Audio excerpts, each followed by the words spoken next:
ओम नमो भगवते वासुदेवाय नमः।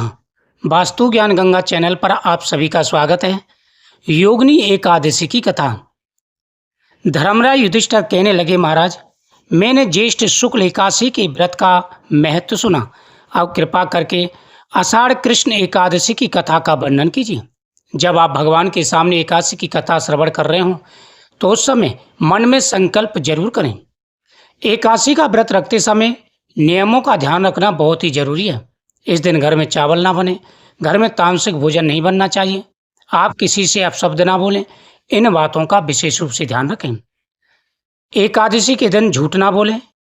नियम के साथ में अगर एकादशी का व्रत रखते हैं तो भगवान विष्णु प्रसन्न होकर के सभी प्रकार के कष्टों का निवारण कर देते हैं।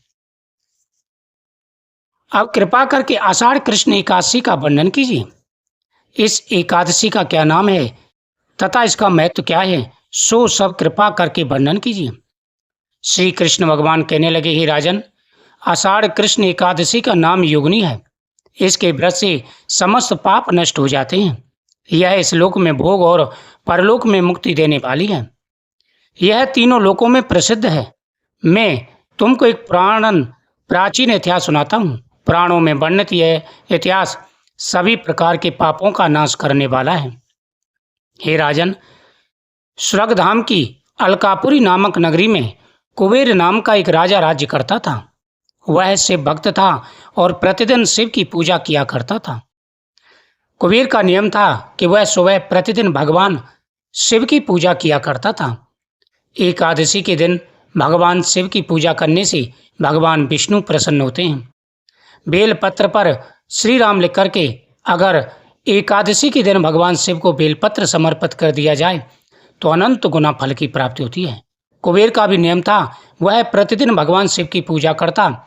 इसके लिए उसने एक माली को नियुक्त किया था। जब भी वह कुबेर भगवान शिव की पूजा करता तो माली उसके लिए शिव जी के समर्पित करने के लिए पुष्प लाया करता था। हेम नाम का एक माली पूजन के लिए उसके यहाँ फूल लाया करता था। उस हेम माली की विशालाक्षी नाम की एक अत्यंत सुंदर स्त्री थी। एक दिन वह मानसरोवर से पुष्प तो ले आया, परंतु कामासक्त होने के कारण वह अपनी स्त्री से हाथ से विनोद तथा रमण करने में लग गया। एक दिन क्या हुआ, वह पुष्प तो ले आया और उस पुष्पों को घर में ला कर के रख दिया, लेकिन अपनी पत्नी के साथ रमण करने में लग गया। इससे वह समय पर पुष्प लेकर के नहीं पहुंचा। इधर माली दोपहर तक पुष्प लेकर राजा के पास नहीं पहुंचा। उधर राजा उसकी राह देखता रहा। अंत में उसने सेवकों को आज्ञा दी कि तुम लोग जाकर के हेम माली के न आने का कारण पता लगाओ, क्योंकि वह अभी तक पुष्प नहीं लाया है। जब राजा कुबेर बैठा रहा, दोपहर का समय हो गया तो उसको हेम माली की चिंता होने लगी। उसने कहा कि आज तक कभी ऐसा नहीं हुआ जब हेम माली समय पर पुष्प न लाया हो। सेवकों, जाकर के पता करो हेम माली अब तक पुष्प लेकर के क्यों नहीं आया है।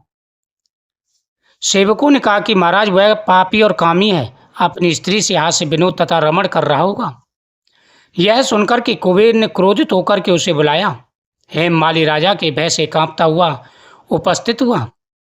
राजा कुबेर क्रोध के मारे, जिसके होठ कांप रहे थे, कहने लगा, रे मूर्ख, पापी, नीच, कामी, तूने मेरे परम पूजनीय ईश्वरों के भी ईश्वर श्री शिवजी महाराज का अनादर किया है। जब कुबेर को पता चला तो कुबेर ने उसे बुलाया और कहा, रे पापी, नीच, अधर्मी, मेरी सालों से की गई तपस्या तूने नष्ट कर डाली। मेरा नियम था कि भगवान शिव की पूजा प्रतिदिन करता हूँ और उसके लिए पुष्प लाता हूँ। आज तूने मेरा वह नियम भी तोड़वा दिया। मैं तुझे श्राप देता हूँ। तूने महान पाप किया है और तू दंड के लायक है। जो व्यक्ति भगवान से विमुख हो जाते हैं वह घोर नरक में जाते हैं। तू भी भगवान शिव की पूजा से विमुख हुआ है, इसलिए मैं तुझे श्राप देता हूँ कि तू पृथ्वी लोक पर जाकर के महान दुख भोगेगा। इसलिए मैं तुझे श्राप देता हूँ, तू स्त्री का वियोग सहेगा और मृत्युलोक में जाकर के कोढ़ी होगा। कुबेर के श्राप से हेम माली का स्वर्ग से पतन हो गया और वह उसी क्षण पृथ्वी पर गिर गया। भूतल पर आते ही उसके श्वेत कोढ़ निकल आया। उसकी स्त्री भी उसी समय अंतर्ध्यान हो गई। मृत्युलोक में आकर के उसने अनेक दुख भोगे। भयानक जंगल में जाकर बिना अन्न और जल के भटकता रहा। जैसे ही कुबेर ने श्राप दिया, श्राप के कारण वह तत्क्षण पृथ्वी पर आकर के गिर गया। शरीर में सफेद कोढ़ उत्पन्न हो गया। बिना अन्न और जल के जंगलों में भटकता रहा।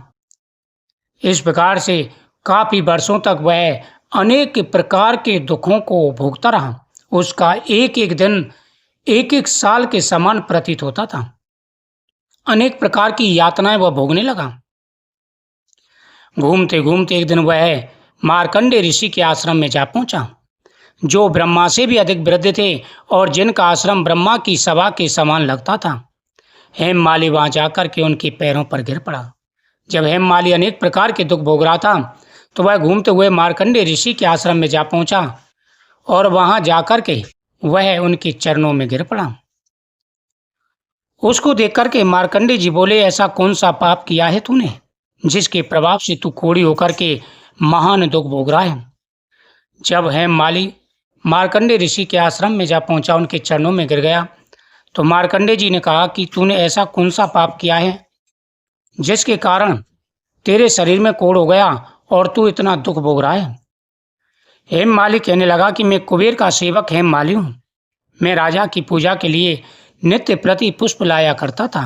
एक दिन मुझे अपनी स्त्री के साथ विहार करते देर हो गई और दोपहर तक पुष्प लेकर नहीं पहुंचा, तो उन्होंने मुझे श्राप दे दिया, तुझे स्त्री का वियोग होगा और मृत्युलोक में जाकर कोढ़ी बनकर दुख भोगेगा। इस श्राप से मैं कोढ़ी होकर अत्यंत दुख भोग रहा हूँ। अतः आप कोई ऐसा उपाय बताएं जिससे मेरा यह दुख दूर हो जाए। इस पर मार्कंडे ऋषि बोले, तूने मेरे सम्मुख सत्य वचन कहे हैं, इसलिए मैं तेरे उद्धार के लिए एक व्रत बताता हूँ। यदि तू आषाढ़ मास के कृष्ण पक्ष की योगिनी नाम की एकादशी का विधि पूर्वक व्रत करेगा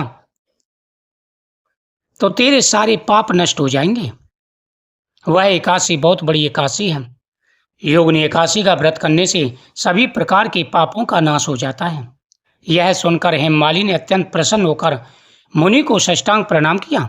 मुनि ने उसको अत्यंत स्नेह के साथ उठाया। हेममाली ने मुनि के कथानुसार विधि पूर्वक योगिनी एकादशी का व्रत किया और इसके प्रभाव से अपने पुराने स्वरूप में आकर अपनी स्त्री के साथ विहार करने लगा। जो भी पूरी श्रद्धा और भक्ति के साथ में एकादशी का व्रत करते हैं, उनकी हर मनोकामना पूरी हो जाती है। हे राजन, यह योगिनी एकादशी का व्रत 88,000 ब्राह्मणों को भोजन कराने के बराबर फल देता है। इसके व्रत से समस्त पाप दूर हो जाते हैं और अंत में स्वर्गलोक की प्राप्ति होती है। तुम भी इस एकादशी का व्रत करो, तुम्हारी सभी प्रकार की मनोकामनाएं पूरी होंगी। ओम नमो भगवते वासुदेवाय नमः मंत्र का जाप करते हुए पूरे नियम के साथ में एकादशी का व्रत करें, हर प्रकार के मनोरथ पूरे होंगे। ओम नमो भगवते वासुदेवाय नमः।